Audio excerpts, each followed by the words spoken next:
Hello everyone and welcome to my Java programming tutorial. In this video we will talk about how to calculate factorial in recursion.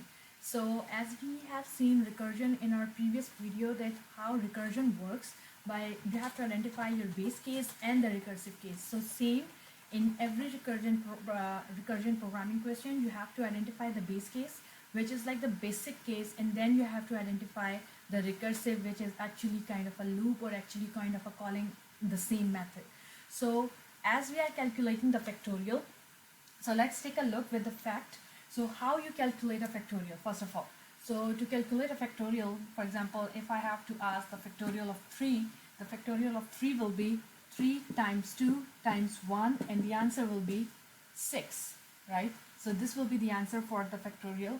And so if I go as the higher number, first of all, in this scenario, like whenever you are writing a recursion problem, you need to identify the base case, like the case which will stop your code, the least case. So can I go for a bigger number? Like if my n is 3, 5, 6, I am not looking at the base case, right? Because n can be any number, it can go very high. So I can go to the least number where I can find the factorial. So factorial of 1, what do you think is the factorial of 1? Factorial of 1 will be 1. And factorial of 0, what do you think of factorial of 0? 0 is also a number. So factorial of 0 will be 1. So now let's take a look. So it means 0 is the least number. It means 0 is our base case. First of all, we will write the method header. We have public static, and we are returning an int because we are returning the answer. As you can see, if user say factorial of 3, we should return 6. And public static int, let's name your factorial as fact in a short form, and we are asking for an integer n, a number, any number of n, and we will calculate the factorial and return you the result.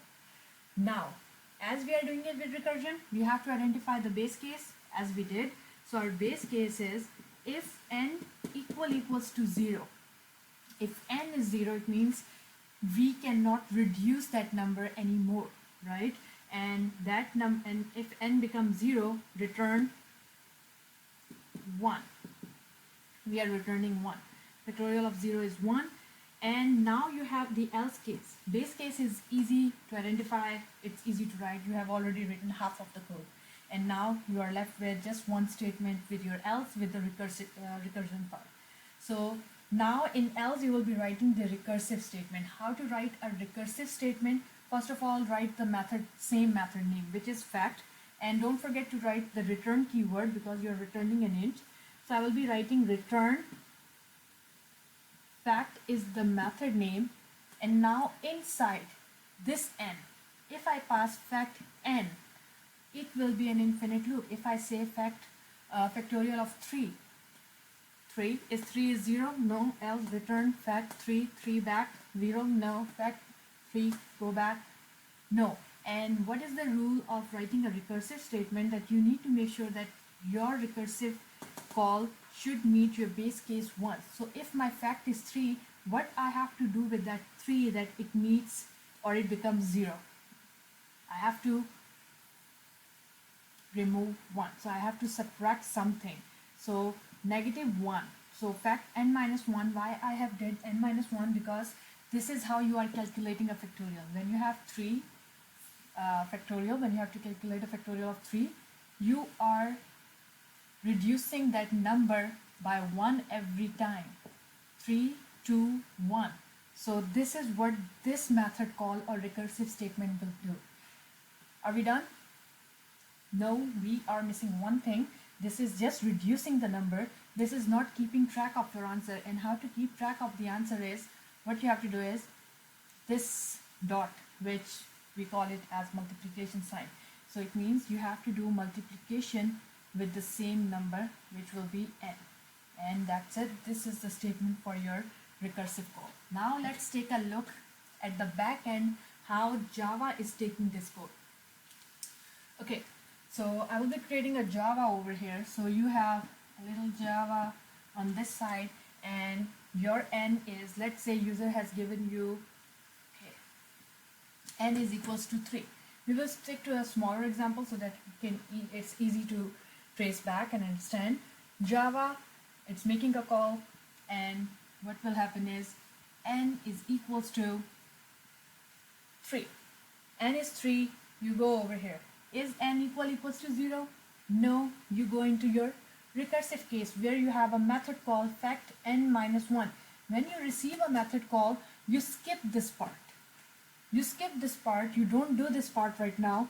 As you receive a compiler, receive a method call, it go back with n minus 1, so it means just drawing an arrow up. Your new n is n minus 1, 3 minus 1 will be 2. Your new n is 2. Again, your n is 2 now. Let's skip that. 2 is 2 equals to 0? No.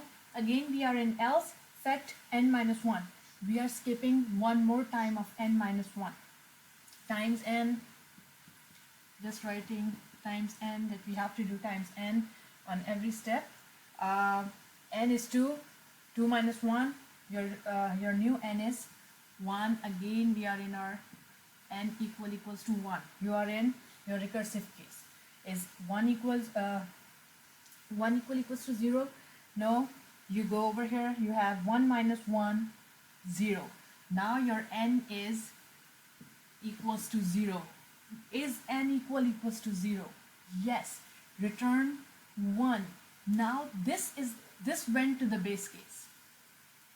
This n equals to 0 went to the base case. It got the value return equals to 1, which will come back to this previous one. Now you will do times n, as you have keep track of that n. So I'm just removing. So on every step, 1 time, so it returns 1. 1 time 1, 1. Answer will be returned over here. 2 times 1, 2. 2 is returned over here. 3 times 2 will be 6.